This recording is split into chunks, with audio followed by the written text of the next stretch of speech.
Yeah, so first of all, thank you very much, Camille. We have the pleasure to discuss your work with Pierre-Jacques. And there are, just to let you know, there are two versions of the paper. There's one more condensed one and one of a longer read, and we base our discussion mostly on the longer paper. And yeah, so what do we see, like how do we see the main contribution of the paper? Many of the critiques of the orthodox models that we see here, to most of you in the room, they will be well known, like most of them at least. But what really the achievement of the contribution is that it provides a systematic overview of the models that are used by the European Commission and a systematic critique of them, and also a systematic overview of the alternative models that are developed in the heterodox literature.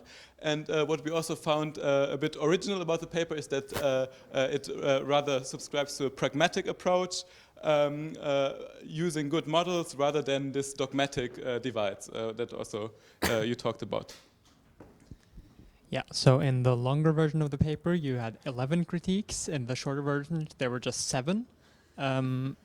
But since we're based on the longer version, I want to mention that these are the 4 critiques that you did not have in the short version of the paper. And we are going to talk about a bit about the damage functions. Yes. And therefore, we just have a few points on your critique of the damage function as we understand them. You say that the environmental feedback effects should be included, that they should be sector-specific and bottom-up.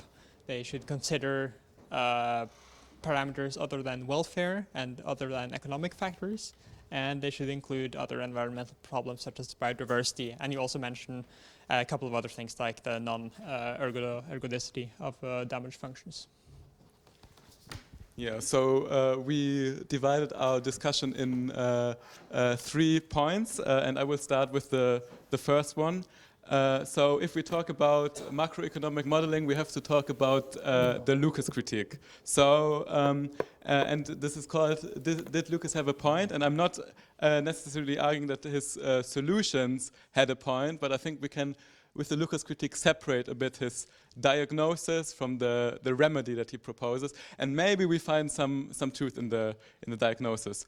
So Lucas was writing in the 70s, and during that time, the econometric models were really these classical Keynesian macro models that estimated their parameters on the macro level based on historical macro data. And what he observed, and that was like the symptoms of the problem, so to say, is that these parameters were unstable. So depending on which time period you used, you had different parameters.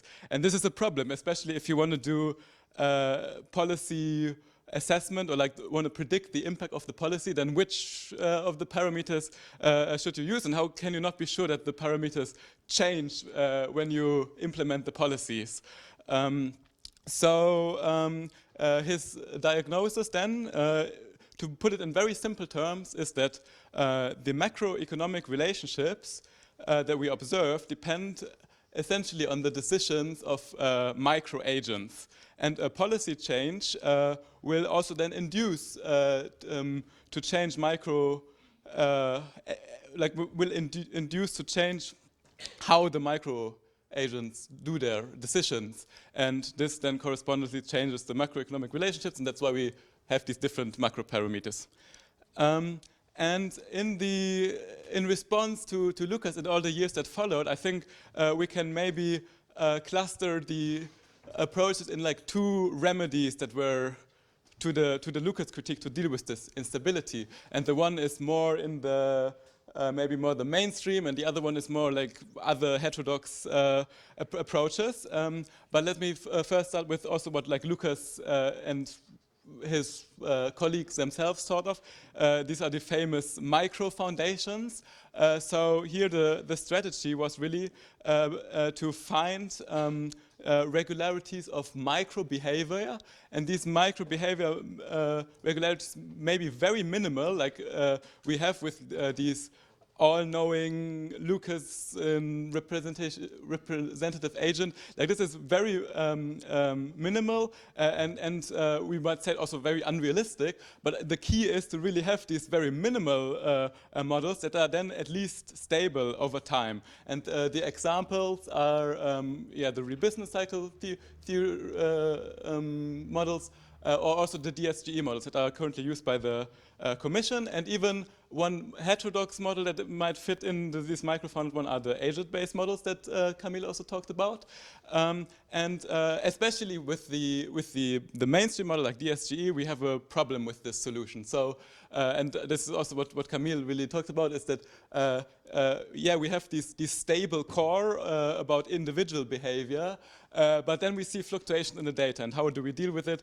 We deal with them in a very ad hoc way. So we add these exogenous shocks, for example.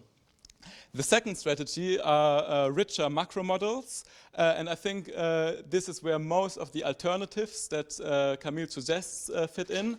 And here, like whereas the first approach really tries to close the model intrinsically and makes it very, very minimal, the richer macro models really like try to expand the model, that it includes almost everything that there is, and so the instability is thought of as resulting from omitted variables, and we have to expand the system, and that's where many of these heterodox models fit in, like they include the financial sector, for example, or they include endogenous innovation. And I think the problem, and this is maybe also then the critique that I would present to Camille, is that the macroeconomic relationship may still change due to a policy effect on micro behavior, because these models still look mostly at the aggregate macro level. So the question would be, are the alternative models robust to the Lucas critique, and do their macro regularities change when policy changes?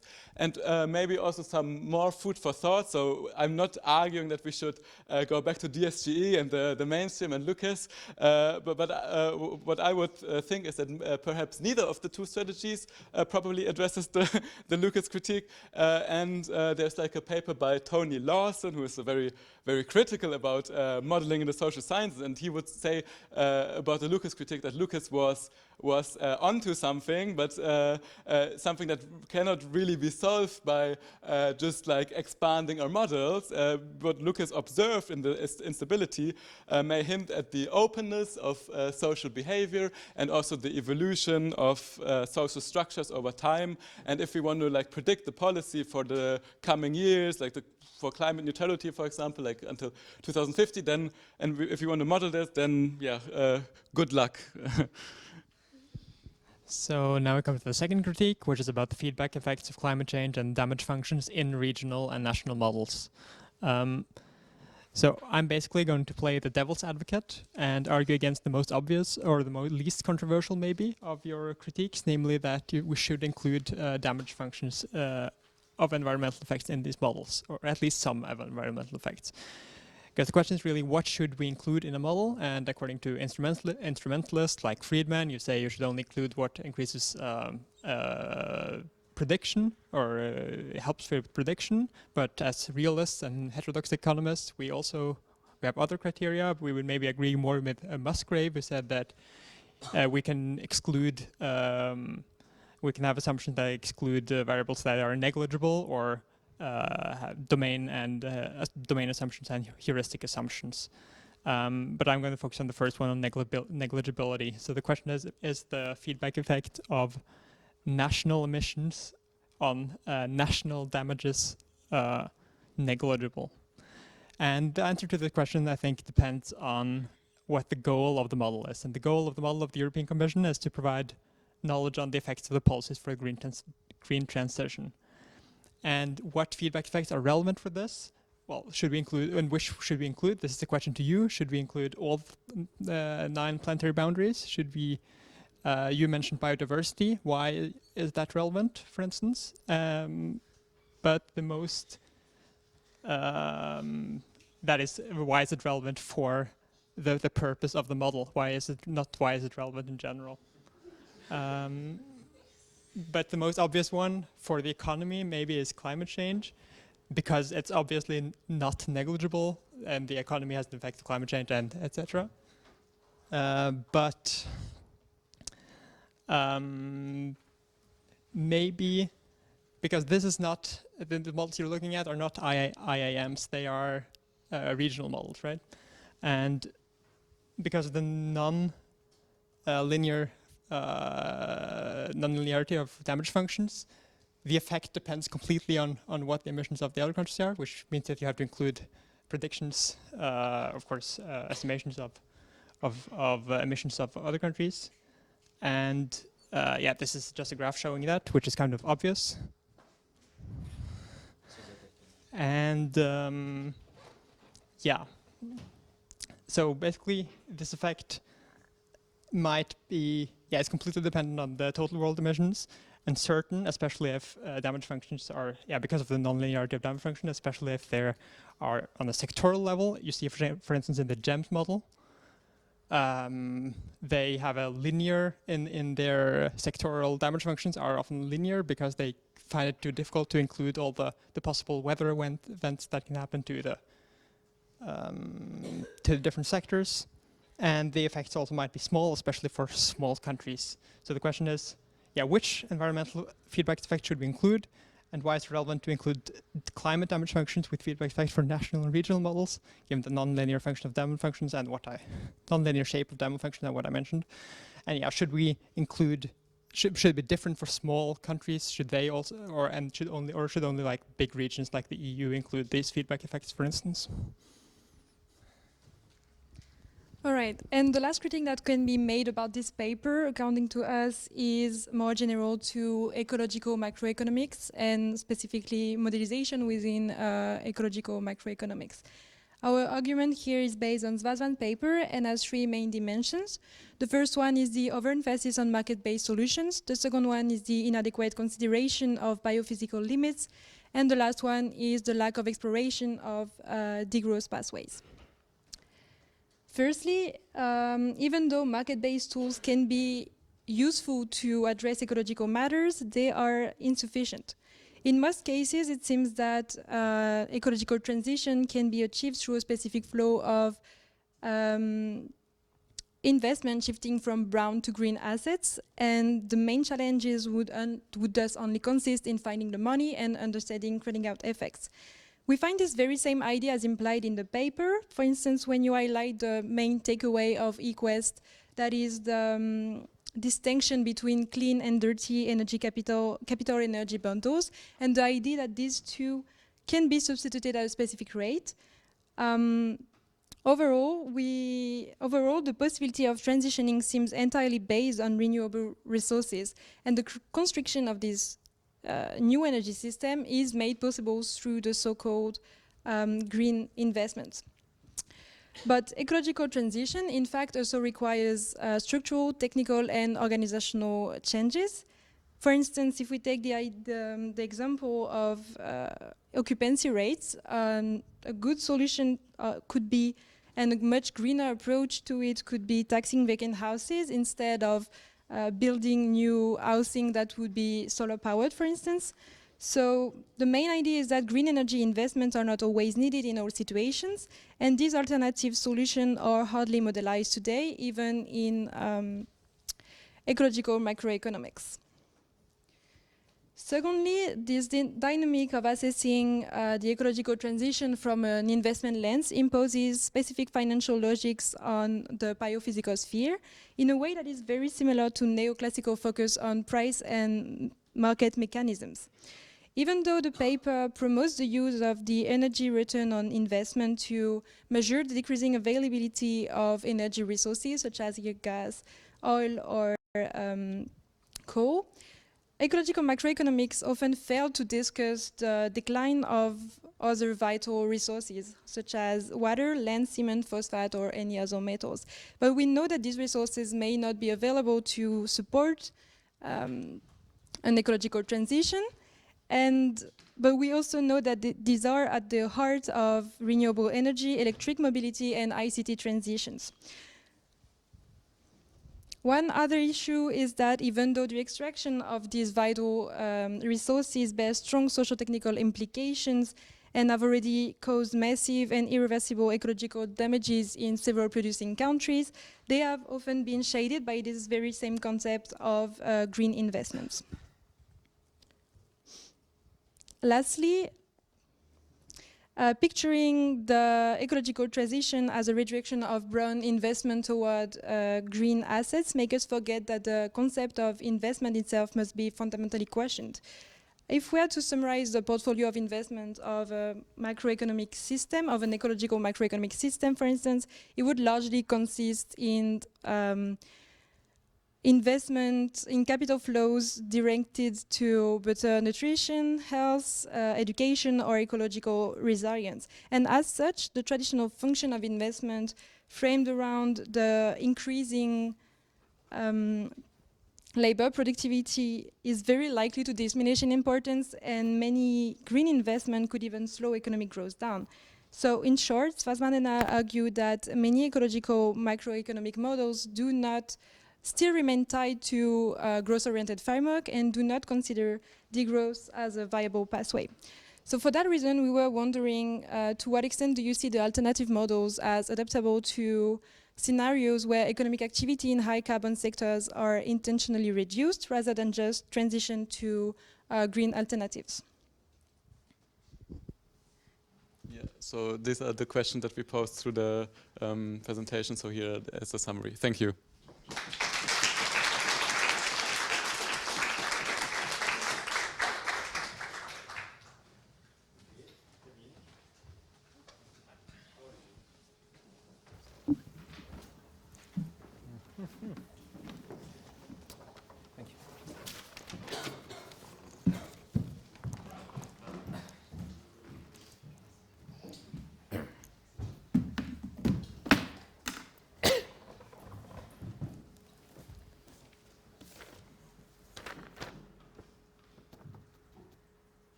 Thank you for this really interesting discussion. And that's still very happy to do that in Sorbonne, because Disputatio Scholastics is really the place to do that with Erasmus, with Thomas Aquinas. So it's really consistent with a really beautiful place to have such a discussion. So Lucas' critique, also maybe to put it in a similar, slightly different ways. So in 1976, Lucas proposed an econometric criticism of the large-scale neoclassical Keynesian synthesis macroeconometric models that were used in the 40s, the 50s, etc. Following the invention of econometrics by Jan Tinbergen, who was with which the first recipientary of the Nobel Prize, it was legitimate at this time to obtain it. So Lucas' critique, what's the point? Indeed, Robert Lucas had a really valid point to say that people do react to public policies. That's right. And even especially in the framework of the ecological transition, there is a whole debate about acceptability of environmental policies. For example, in France, we had the really amazing citizen popular movement of the Gilets jaunes, the yellow vests, the yellow suits. Of course, it wasn't triggered by the carbon tax on gas. For cars, it was the result of decades of austerity policies, precarization, feeling of increasing inequalities and absence of real democracy, etc. But the trigger, the tipping point, was this carbon tax. Because, of course, as the Engel curve in microeconomics, the share of expenses of poor households in energy is, of course, far higher than from rich people, proportionally. Of course, and the elasticity of substitution is really low, because even if you put a tax, poor people at the minimum wage will still need to buy gas to drive their cars and to go to work, you know. And according to Lucas, in the Lucas framework, it triggered like lots of demonstrations in Paris against President Macron, etc. So indeed, people do react to public policies. And the issue with Lucas is not his criticism, it was his answer. Because the answer was far worse than the problem. The answer of Lucas is to say, as people indeed do react to public policy, we will build such a framework that people will not only react, they will, one, except if it's like really a surprise, really an unexpected surprise, they will perfectly anticipate. That's the meaning of perfect foresight. Perfect foresight is not knowing the future. It is knowing the future except for stochastic shocks. So we say that perfect foresight agents are right in stochastic average, stochastic mean. And so what Lucas said is that we will build a framework where people always perfectly anticipate every changes in variables except surprises. When there will be surprises, public policy surprises, they will immediately readapt such that one, they will neutralize the effect of the policy, and then they won't trust the government or the central bank anymore.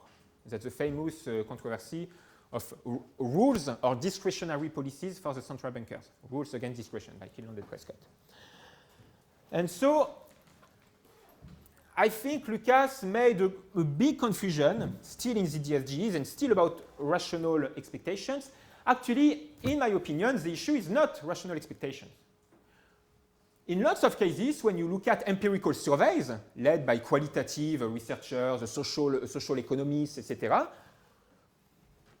in lots of cases, you know, households, they are right about their expectation about future inflation, and so about the future decrease in their own purchasing power, in their own real wages. Can it be perfect foresight? The problem with those models and this paradigm, the new classical, not neo, but new classical paradigm of Lucas is to say, if people correctly find the future value, they will have the ability to change the economy, to adapt to this value. What does it mean? For example, households correctly expect the future inflation. Perfect foresight. But the other implication is that what will the households, the workers will do? They will bargain for better wages in order to protect their purchasing power, expecting future inflation, which will lead to inflation, you know, self-fulfilling prophecy, etc. But nowadays, for example, the inflation following first the COVID lockdown, then the Russian-Ukrainian war, then the profit-driven inflation with Judith Lehmann, we published a kind of technical note showing that the half of the inflation in France as of 2022 was driven not by imported energy and food prices, but by increasing the margin rate and profit rates of companies even at a higher level than the mean level before COVID lockdown. So it wasn't even a catch-up following the COVID lockdown, etc. But people, they guess future inflation. Will they be able? Have they been able to negotiate for better wages, to preserve their real wages and purchasing power the last years? No, the real wages decreased, even if people were aware of this inflation. So the issue is not really about, can people in the economy perfectly predict the future of the variables, GDP, inflation, etc. It's the fact that whatever they have the epistemic forecast capability or not, it won't imply that they will be able to go to their boss and to say, I expect future inflation of 3%, so I want you to increase my nominal wage by 3%. No, especially because the Phillips curve has flattened, because unions have collapsed, because there are lots of neoliberal job laws decreasing the bargaining power of workers. Western workers are in competition with global South workers. There is fiscal, environmental, and social dumping in international trade, blah, blah, blah, blah. But actually, we can answer to Lucas saying that the real point of LICA is to say that it's not about people perfectly reacting and neutralizing the policy. It's about structural changes. Because the issue of the former models, before DSGE, the kind of synthesis between neoclassical and Keynesian models used in institutions, they were like huge simultaneous systems of linear regressions, if you want. Like you have a whole system interconnected of linear regressions, and you estimated the parameters, for example, the propensity to consume, or the propensity to save, by doing an OLS, a linear regression, on past data of past time series. The issue is that, of course, it's not because people reacted like that the last decade that if with a new public policy, people won't change their behavior. That was the point of Lucas. But actually, the real problem of those big macroeconometrics models were that I should really have a board. Wait, one, just so that you can really understand this.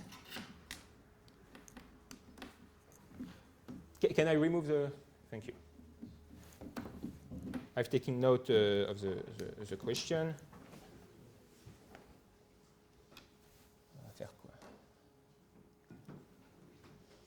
Just one up. Just so that you can understand the problem. Up. Must be here. Actually, I will give a full class for M2 students next year in EPOG on empirical macroeconomics and time series. So it will be, yeah, look at that. For example, you build a macroeconometric model with three linear regression. One linear regression for GDP growth, GT. One linear regression for public policy interest rate, so the Taylor rule for central bankers, I. And one OLS for the Phillips curve, so inflation depending on the past inflation and past growth rate. Three OLS system of three linear regressions. Okay. Actually, what is the issue with that? Is that you cannot find causal identification. You cannot find a causal mechanism here if you estimate all the beta, so 0.9, 0.2, etc. Why? Because, for example, in GIT, in GT, GDP growth at time t depends not only on past value, for example, past interest rate, about investment, etc., but also from current inflation, pi t. That's the fundamental issue. Why? Because if you rewrite this model in reduced form, so you have an equation for pi t. Here you have pi t. So in JT, instead of having pi t, you write this. The issue is that by writing this in pi t, in JT instead of pi t, you will have the error term of GT, so epsilon RT, but also this error term, the error term of the inflation OLS. So what does it mean? Is that you will have in your OLS a combination of several error terms, the famous epsilon or UT, you know, in linear OLS. And so, if there is a shock, there is an impact on JT, you won't know if it's coming from the error term on growth, for example, a new technology, etc., or from a shock on inflation that will have an indirect impact through pi t in JT. That's the issue when you build systems of linear OLS. That's the issue. And so if you estimate the parameters, you don't know what is coming from inflation or GDP, etc. That was the problem. The parameters were unstable, especially in case of shocks or people changing their behaviors. Actually, so you needed restrictions. You needed to say, oh, I will say that this coefficient is 0, so that I have enough restriction to say this is the channel. But it was ad hoc. It was about theory. For example, you can build a model to say, oh, the impact of a supply shock will be long-lasting, but the impact of a demand shock will last only on the short run. It will allow you to do identification, but it relies on your assumption. But the micro-founded Lucasian DSGE, it is the same. In fact, the assumptions on those models are far stronger than the restrictions that you put on this, because it means that adjuncts will always perfectly react to every public policies so that they neutralize their effect in a Pareto optimal way. That's much more stronger. And actually, if your MATLAB code is not even able to correctly simulate the optimal path of the representative adjunct, how households or people in the street would be able to run this program in their head? So Lucas had a point, not about having perfect foresight and people expecting all public policies, etc., but about structural changes. Indeed, parameters change. So in a model,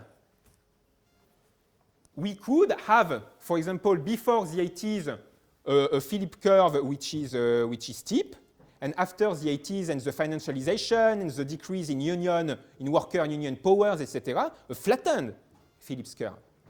So indeed, we need to integrate regime changes, structural changes, financialization, change in capitalism. You know, that's the concept of varieties of capitalism.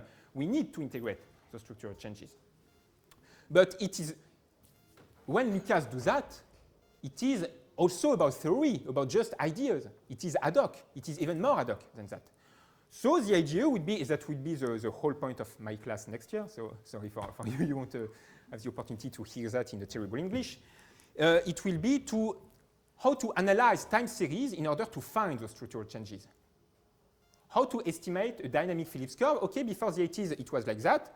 There were big unions, etc. Nowadays, it's like that. How can we, by the data, find this? And once you have an empirically validated theory about what you are building in the models, then you put it in the model. Not saying, okay, it's ad hoc, it's just assumption. No, that's empirical validated data analysis. And this answer would be much more satisfying than Lucas. Actually, I got admitted as the Ecole Normale Supérieure. My research project was about an environmental Lucas critique, to say that people would totally react to strong environmental policies, etc. But we need to study this empirically, not say they are perfectly rational, and yellow vests were perfectly rational when they attacked the palace of the Élysée with President Macron inside, with an helicopter in the garden in order for him to get evacuated, etc. I don't know if it's fit with Lucas. So there are, even in the new classical framework, there have been attempts of answers, like the Klein research programs about empirical preferences, behaviors, etc. People like Sargent, etc., preferred to use perfect expectations and to neutralize all those things. But he had a point. It's why you also need, for example, social economics and sociology.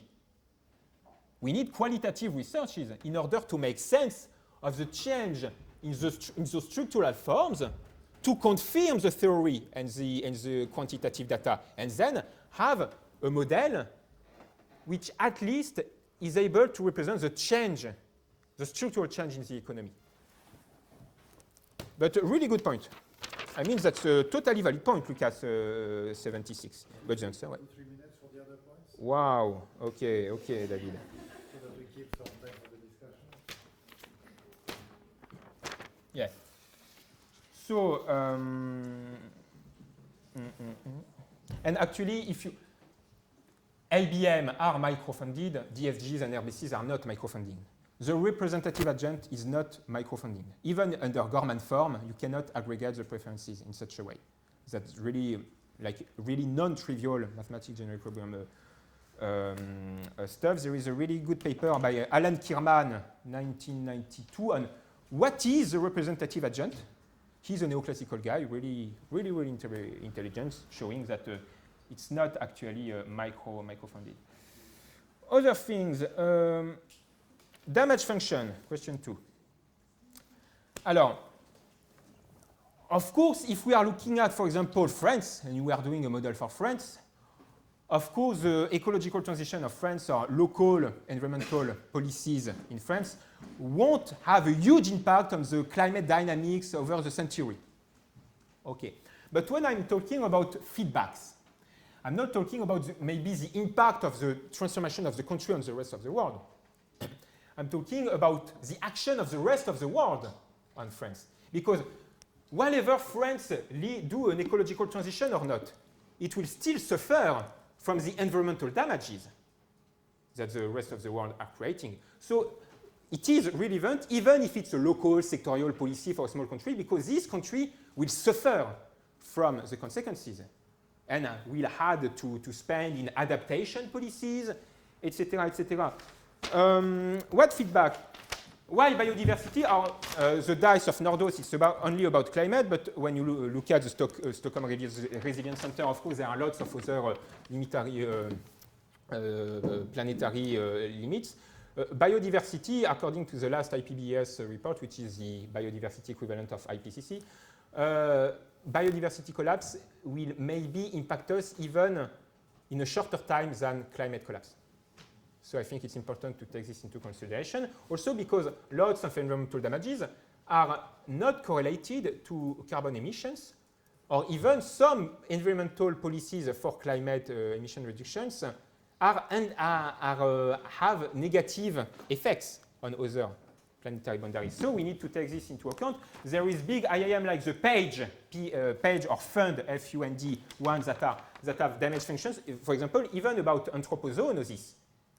Because you can totally link zoonosis like COVID, Ebola, HIV, etc., through the capitalist expansion of human activity in forests, in virgin forests, where people never went before. In 2017, so 2 years before COVID, there was by Friedman, not Milton Friedman, but Friedman et al. In Nature, a beautiful thermic map of the world with the probability of emergence of anthropozoonosis. The biggest point were in China. Oh, what a surprise. The issue with damage function is that where did I put that? Yeah, just here. No. Oh, whatever. Is that we have no idea about their shape. Why? Because we don't have time series, past data to estimate damage functions, because such an environmental collapse never happened in history. So you cannot do an OLS on something that never happened. So you quoted Vollier, Godin et Giraud et al. No, just the three of us. They made fun of another thought experiment. Some people, Burke et al., say that if we suppose that climate is ergodic, then we can infer the impact of global warming through the mirror, the symmetry of global cooling, the ice ages of the last, not centuries, but millennials, of the past time. Of course, climate is not ergodic, and if you do that, you will see that actually the GDP of France will skyrocket when we are under 10 kilometers of ice. So, of course, damage functions, it's not a rigorous thing, and we shouldn't try to do rigorous thing. It's not possible. The most important thing is to say we need to have a range of value which is consistent with the risk. Because saying that in the face of state-of-the-art natural sciences research, saying that the collapse of the environment will only decrease the GDP by 5%, that's not realistic. So it's not about building realistic, empirically grounded ones. It's to offer us a range of uncertainty in order to understand, in terms of narratives, of political narratives, what is important to do. Actually, you can do empirically grounded damage functions for specific events, for example, for floodings. You have places where there are floodings, and you do a Bayesian hierarchical model so that you can generalize the observed flooding places to a more aggregated in terms of probability. And last question.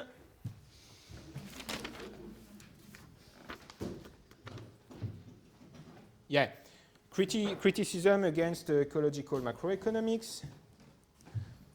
It's funny because I give the class where Romain says that green investment is still a neoliberal finance, etc. So I agree with Schwarzman et al., obviously, but I think that criticisms that are not valid for those kind of models, because, for example, you take Eurogreen. These models have been developed especially to test non-market-based, market-oriented public policies. So it's really focused on that. And the point of this model, for example, the James model, the Goodwin-Key model, with Gail Giraud, I'm almost finishing the first generalization of a multi-sectorial Goodwin-Key model. Once you have a multi-sectorial, for example, Goodwin-Key model, you can add whatever you want on it. You can test non-market public policies. It's up to the modeler. The goal is to build an open toolbox. And then if people want to integrate gender inequalities, they will integrate gender inequalities. If people want to test for degrowth or post-growth strategies, they will be able to do that. So it will be up to the modelers that want to test specific policies. There are substitutions. Substitution exists, of course, not with an elasticity of 1, but you can substitute. That's an issue. You can still have the same level of growth with something and less of something. Of course, the Cobb-Douglas assumption of perfect elasticity of substitution is totally bullshit. You cannot build a plane from wood or from pure human labor, like incorporated work à la Grundrisse of Marx. But that's what we have to do also empirical estimation. And about monetary valuation and other resources, it's why I'm talking about integrating other environmental dimensions, because you know George Scrurogan, the famous physicist and economist who talked a lot about the role of energy, even himself in the 70s, he denounced what he called the energy dogma about other ecologists, saying that the issue is cool to integrate energy issues, but it's not only about energy, it's about resources. Material and physical resources, biomass, physical resources, rare earths, metals, etc. And we need to take this into consideration. So I totally agree with you. It's why in the defined model of Yannick Dafermos et al., you have stock flow consistent frameworks for this. And last stuff, of course, monetary valuation of nature and ecosystem can be an open door for commodification, capitalization, and destruction. But you need to have some heuristics about what it will require in terms of load for society to change or to change the structure of the economy. And in this case, for example, so I won't go into the social welfare, but when you have, for example, the Exxon Valdez sinking catastrophe of oil in the ocean, you might want, and it was a great debate with Kenneth Arrow, etc., economists at this time, you might want to have a monetary value on these damages, at least to have an idea of how bad you want to punish the company who got responsible for that. If there is no value, you cannot do it. So you just need to be careful about what open door it will bring, but you also need sometimes to put value on things when capitalism screw up. Thank you.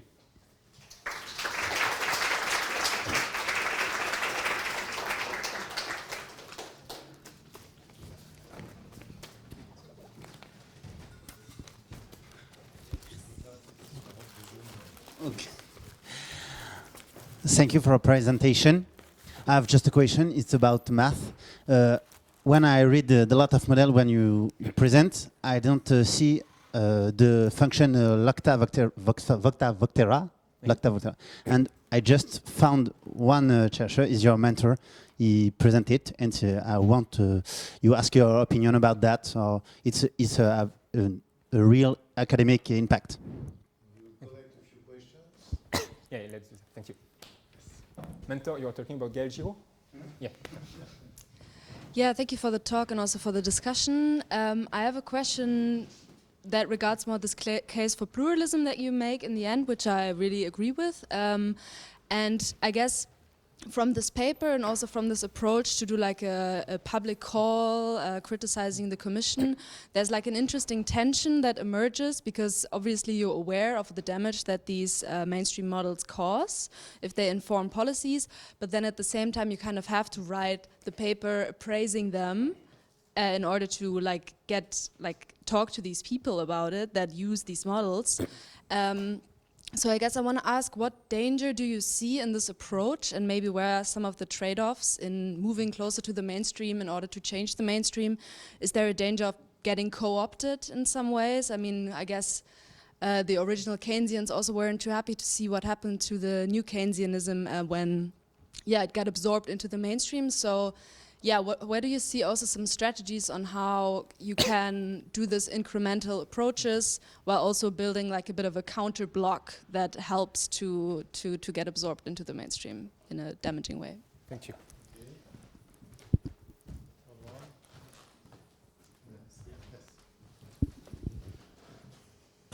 During our modeling course with Antoine Godin, he mentioned that the biggest challenge for SFC models is to gain the multisectoral granularity of CGE models. And you also mentioned the combination of SFC models and input-output models. So do you think that this is basically the way forward to meet this challenge, or are there maybe other interesting ways to circumvent the problem? And Okay.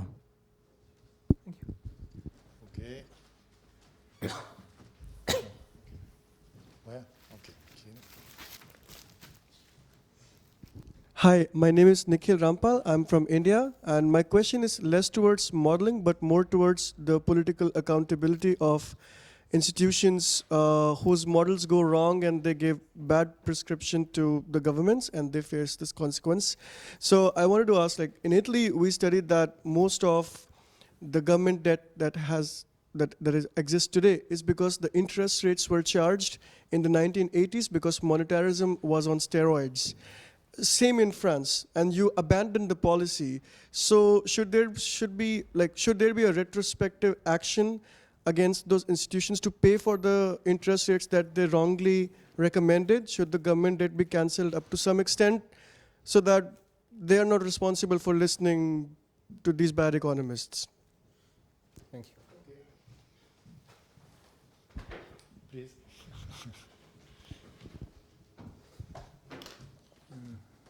Hopla. Thank you. Yeah, I have already mic, So first question about the Lotka-Volterra model. Alors, so something which is quite interesting, there are lots of avenues of research thanks to interdisciplinarity.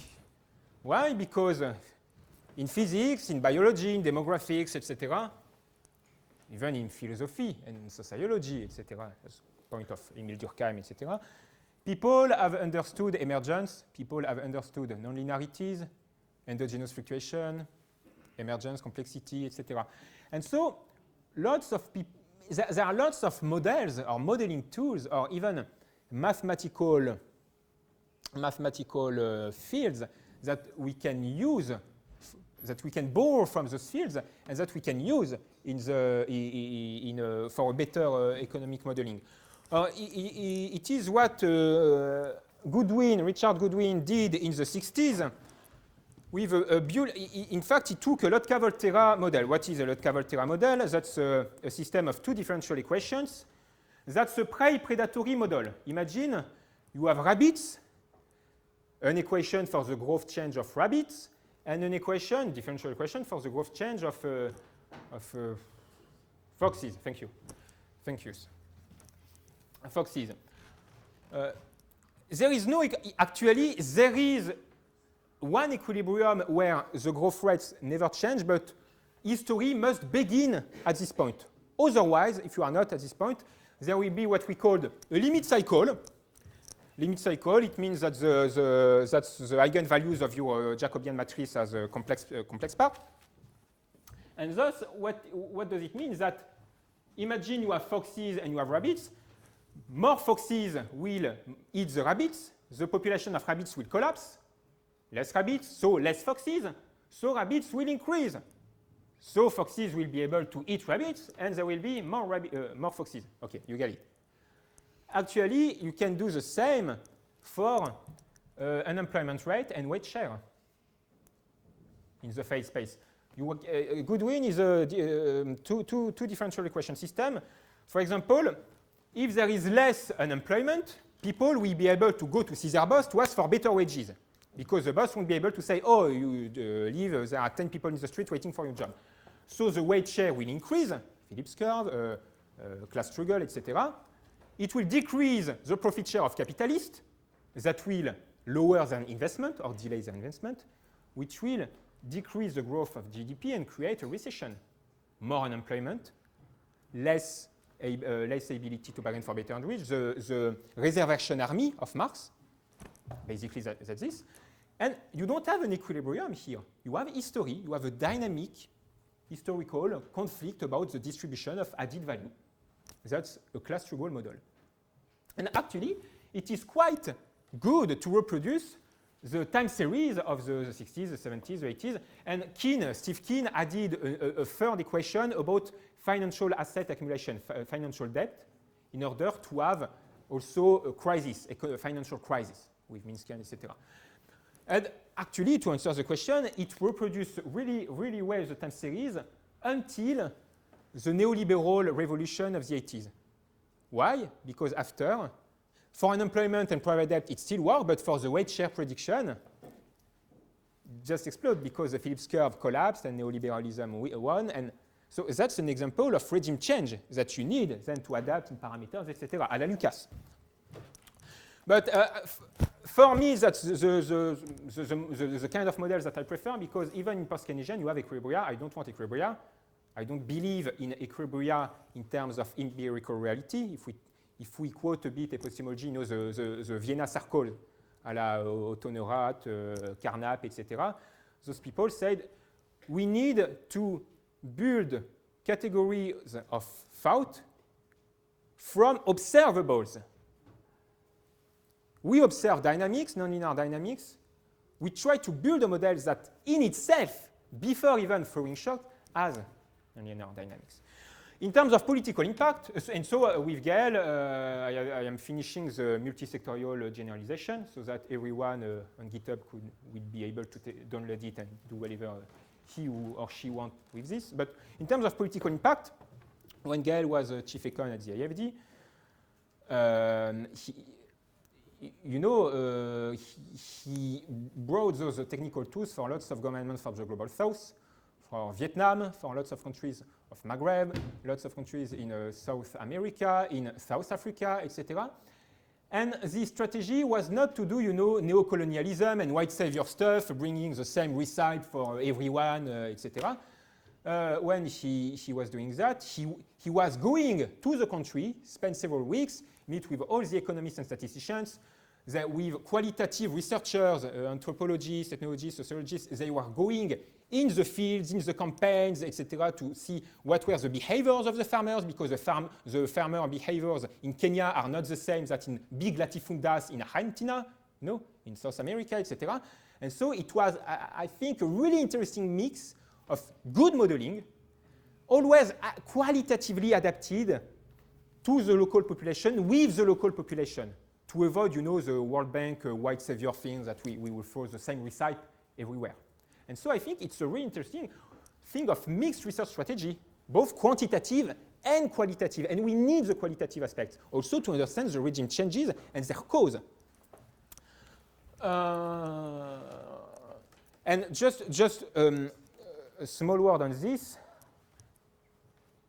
And also the added value of Gael is that beyond being such an amazing guy, he's also a Jesuit priest. So for lots of global south countries, he even had like a symbolic embodiment, so it was kind of interesting recipe. But a few words for people who maybe, I didn't hear the question, but who say maybe you might think, okay, but it's still math, and reality is not about math, and we definitely need sociology, institutionalism, etc. I think some people are thinking that right now. No? Just a bit? No? Okay. But maybe to still give an answer, as you might have seen, the issues are not math. The issues are bad math. Actually, the most brilliant heterodox modelers are all mathematicians. Gael Giraud, who published heterodox modeler, he has published more general equilibrium theory papers than neoclassical economists. So he even understands better their own theories. And to say that it's really okay, it's really necessary in combination with these models to do qualitative research, sociological research, focus group, field studies, interviews, ethnographic studies. It's really necessary. The issue with neoclassical guys is it's not about math versus qualitative approach. It's about combining the worst part of both. We say that we are doing social sciences because we put everything inside a utility function and indifference curves. So we don't need to read the literature in the field. We don't need to read sociology, anthropology, psychology before doing a paper on this. But we are also engineers because we are using Lagrangian and dynamic programming, which is also not really well done. So it's not the conflict between... Some people say, yeah, heterodox are heterodox because they don't like math, or some heterodox say, I'm heterodox because I don't believe in math. Don't really find this really, relevant. Either you do really good math, either you do really good institutionalist and sociological qualitative research. If you have a good collective team, you can combine both. But the issue is not doing the worst part of both and saying, I'm both a social scientist and an engineer, and if you criticize me, it's not because of the assumption or qualitative work, it's just because you don't understand my equations. Oh, sorry, I do. I understand your equations. So we can talk. You know that kind of thing. That's really the strategy. And in terms of political impact, you have. Actually, of course, we had much more work with left-wing governments because there is more political demand, especially when they got 18. And I think it's really, in terms of political economy, really important because in lots of countries, and even in Greece, etc., when you have a left-wing government who got elected, there is capital flights. There is a spread attack. A spread attack is an attack on the interest rate on the public debt. So Greece, for example, from 4% to 30% in a few weeks. You have conservatory, reactionary counter-revolution from the media when they are owned by billionaires and private interests. I mean, winning an election, it's quite easy. The real deal is how you will be stable after the election. And it's here where you might want to have researchers that are able to say, I have a model for a country, let's compute how to preserve your exchange rate, how to renegotiate your public debt, how to do your reforms without having financial imbalances and collapse, etc. And to do the ecological transition with a stable macroeconomic and financial structure. That's really important also in terms of political pressure against reactionary revolutions. That's really important. But my bet is that even in not the radical left-wing countries or global south countries who are the most exposed, to climate collapse, etc., and dollar-libelled public debt, etc. My bet is that in some years, in some decades, even conservatory and global north governments will require and demand that because with more and more pressures, people will hold them accountable. And one day, if mainstream economists or public policymakers don't find solution, they might be hanged in public place. So maybe we will have finally a job, all of us.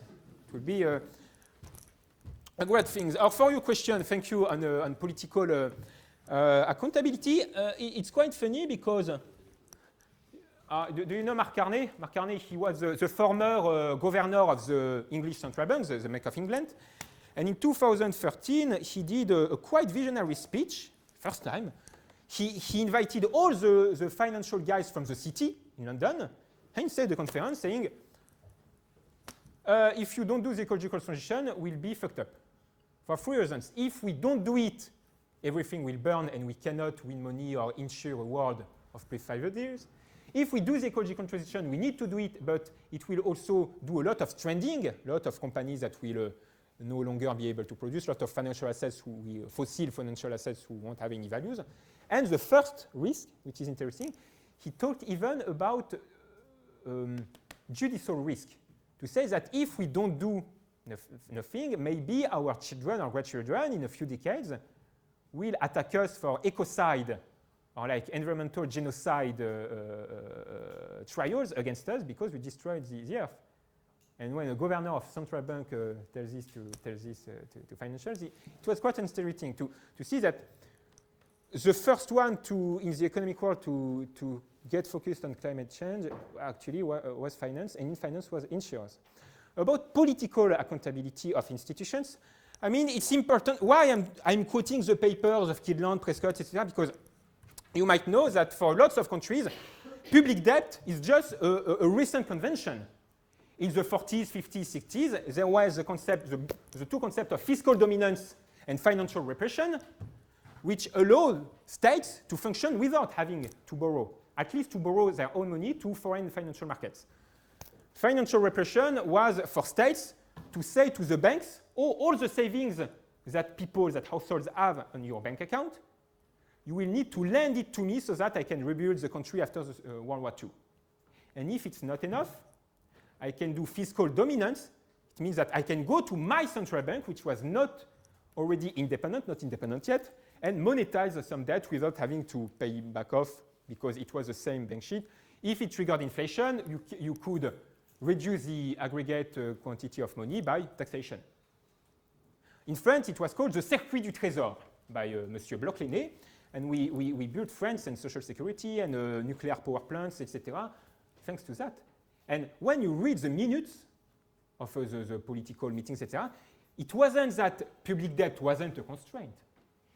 It wasn't even an analytical concept. It was not even a thought category, public debt. No state didn't have the financial pressure. The only pressure and constraint were real resources. Do we have enough steel? Do we have enough iron? Do we have enough time? Do we have enough workers and skilled workers and unskilled workers? Where money, public money, was just a veil for those real resources. And it's important to talk about papers because those academic papers were the scientific legitimation of the independence of central banks, of neoliberal revolutions, etc. Herland, Prescott, they said, oh, the central bank shouldn't fund the state and belong to the state because the state would, for example, just before an election, print a lot of money to win the election, and then it will trigger inflation. So we need to have an independent central bank only about rules and not discretionary policies so that agents will trust it instead of having, that kind of stuff.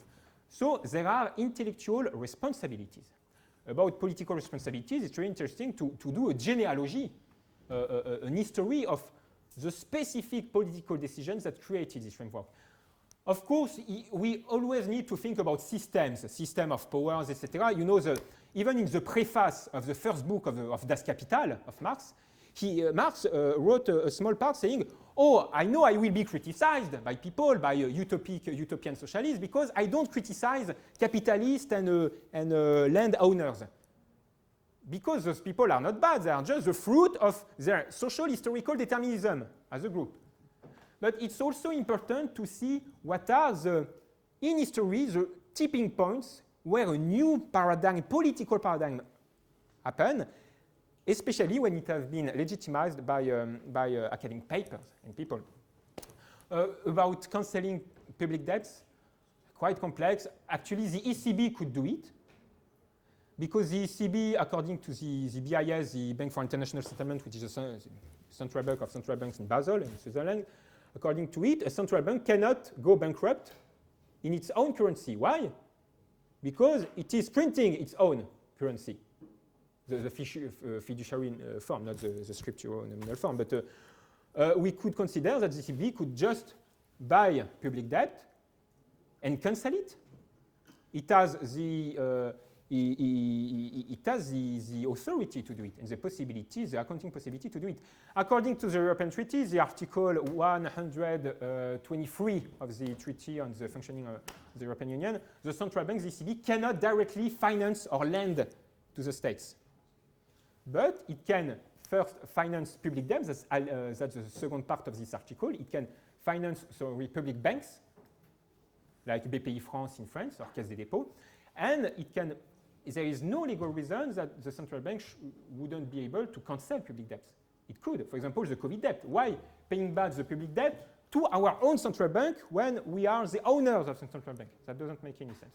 And it's totally possible. About debt cancellation, you might want to look at the Alexander Sachs doctrine, who was a Russian lawyer of the 20s, who developed an international law doctrine saying that when a country has suffered a dictator and the dictator have accumulated public debts against the interest of the people, international lenders should be forced to cancel it. And it has authority and the Club of Rome and Club of, not Club of Rome, Club of Paris and Club of London, but really they cancel it. And in fact, when you really read Alexander Sachs, it was not about dictatorship. It was just about public debts against the interest of the population, while the lenders were aware of this. Why not considering lots of public debts of global south countries about physical and natural resource expropriation and extraction from towards the global north or the environmental public debt? Why not cancel it, considering that at the time where it was borrowed, lenders were already aware that it was against the interest of the population. You can think about things like that. And the last question about, not the last, the penultimate question on political accountability. Yeah, it might be really tempting, I'm inviting to do seminars in the ECB, they propose me a job, and of course, like when you come from a really poor household in France and you have the chance, for example, to get enrolled in the Grandes Écoles, which are parallel to universities, really quickly there are like system effects that are trying to assimilate you in the new layers of powers by inviting you to dinners, to great dinners in Paris, to meeting you with people. So it's first about your ethical skeleton. What is about strategies and diplomacy? What is about compromission? That's a personal balance to find. It's why also you should maybe always do it in a community so that you can have feedback and strategical feedback from your peers. I think it's important also not to get really assimilated. And we need to find open-minded people because they are, even more and more EPOG alumni are hired in central banks or government administration. So,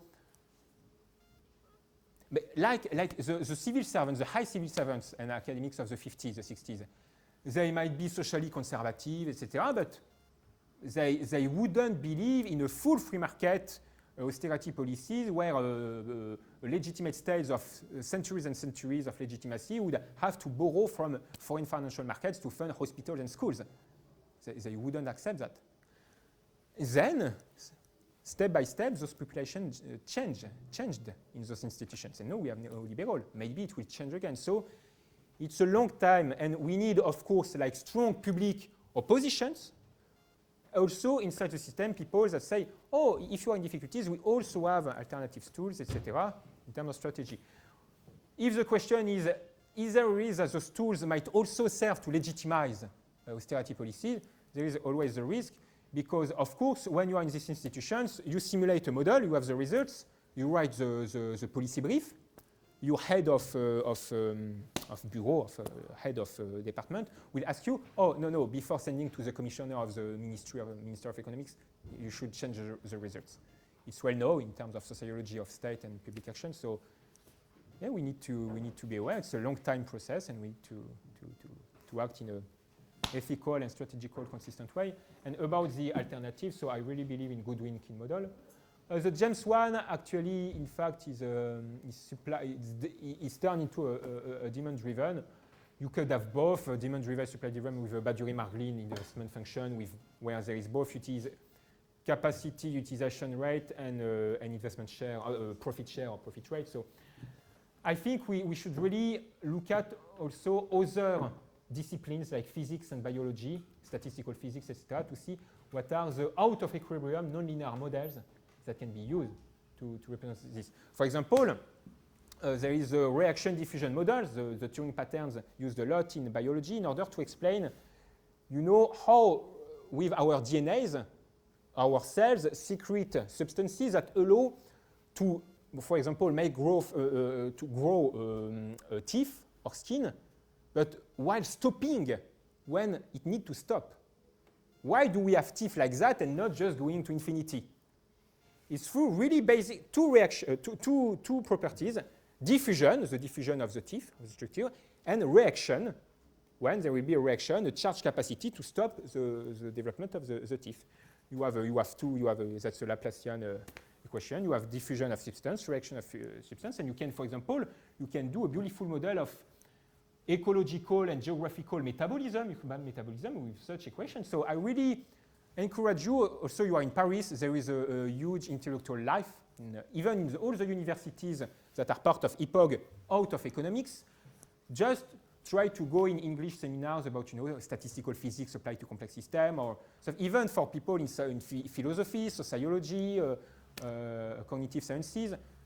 It's really an opportunity in Paris to take advantage of this interdisciplinary intellectual life. You still have a few months, so after February when you will have ended your exams, so I really encourage you to take this opportunity. Thank you.